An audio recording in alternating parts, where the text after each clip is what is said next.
My name's Angus Jackson, and I'm the director of Goodnight, Mr. Tom. Goodnight, Mr. Tom is a story about a young boy who is evacuated in World War II to a village in the country, and he's evacuated to an old man who lives on his own and is grumpy and antisocial. And the story really is how they live together during that time and what happens to them, and how they grow to be close in a way that initially they're the worst matched pair of people you ever saw in your life. So David Wood had the idea to adapt it as a play many years ago now, and I knew David years ago. He was one of the first people I met when I went into this industry, when I started working in theatre. So he gave a script to the Children's Touring Partnership, and we did a production. We started at Chichester at the first production, which then went off on tour. And his great initiative, I think, was to really feature the dog, Sammy.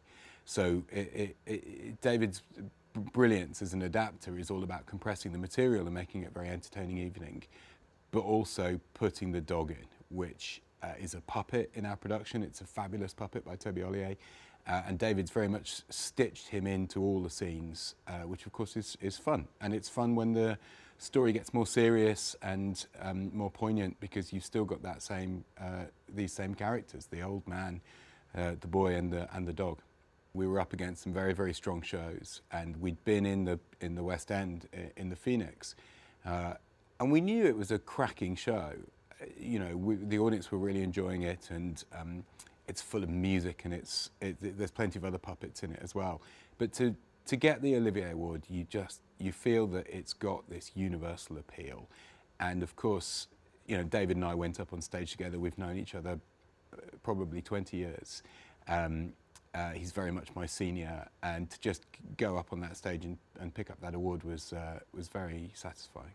Yeah, there's a wonderful film, isn't there? And it's a very, very successful book. I think one of the reasons it works so well in the theatre is that it's split over two halves. That in the first half, you send this boy who is very fragile to the country, and he slowly gets better and learns about the world.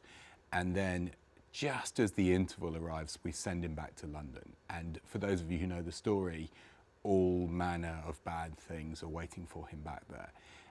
And because it plays over the interval like that, you really do get sent out in the interval going, I really don't want that to happen. So I think as an evening in the theatre, that's very, very successful. Also, I think the songs are great, songs and puppets. The film's sort of magnificent, actually, with John Thor in. But we offer something completely different. You know, people did sing their way through the war. Some of the music is really lovely, and to hear it sung by the characters in the scenes. It's not like a musical. It's not, the people don't burst into song to express their opinions. The characters sing songs in the air raid shelter or when they're travelling around the village, and then they meet a squirrel or a bird or a whole pack of crows. So you've got that theatrical element, which I think people really respond to. With this production, this is the third production, which again is a wonderful thing, because it means you must be doing something right. And we've got the same puppeteer who's doing the dog, and one of the other cast members is the same, and otherwise it's all new. So David Troughton, who's an actor that I've known for a long time, is playing Mr. Tom, and he brings quite a different energy to Oliver Ford Davis, who played it before. So a lot of the dialogue is around the new actors inhabiting the roles, and David Troughton inhabiting that role. And the boys are all different as well, of course, because the boys who are in the first production are all, you know, 17 years old now. They're all 6 foot tall, and they'd easily be able to hang their hook on the back, their coat on the hook at the back of the door. So it's all about putting the new personalities in and responding to what they bring, which of course, you hear this said all the time, but it really does feel very different with different people in. 3 pairs of boys, yeah. So 3 Zacks, 3 Williams. And that's interesting as well. So the Zach does a song and dance routine, and it's always slightly different with each one, which is quite fun for us, because, you know, we're watching it again and again to perfect the production. And the Williams are different as well. I mean, one of them's a whole head taller than another one, which is great. You feel that it's about them. I mean, they're cracking leading roles, so you really do get to know them over the evening. So if it's a different William, we watch it in a different way, we understand it in a different way.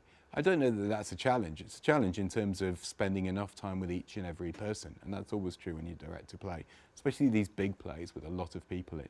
You have to make sure that you've got your eyes on everybody and everybody feels a bit of love. Yeah, I mean, I've talked to my parents a lot. My dad was evacuated from Glasgow, actually, not from London, and they talked about the way that they and some of their friends were treated. And interestingly, my sister's godfather was evacuated and his parents were killed. And so he was evacuated to the middle of Wales from Birmingham, and his parents were killed, and he went back and lived out the rest of his life with the people, the rest of his childhood with the people he was evacuated to. So he's now curiously fluent in Welsh. So his story is very, very similar to William's. So yeah, I've got a lot of people of that generation that I can go and talk to. They were very, very young when they were evacuated. I mean, we have in it the moment when on the radio they hear the declaration of war.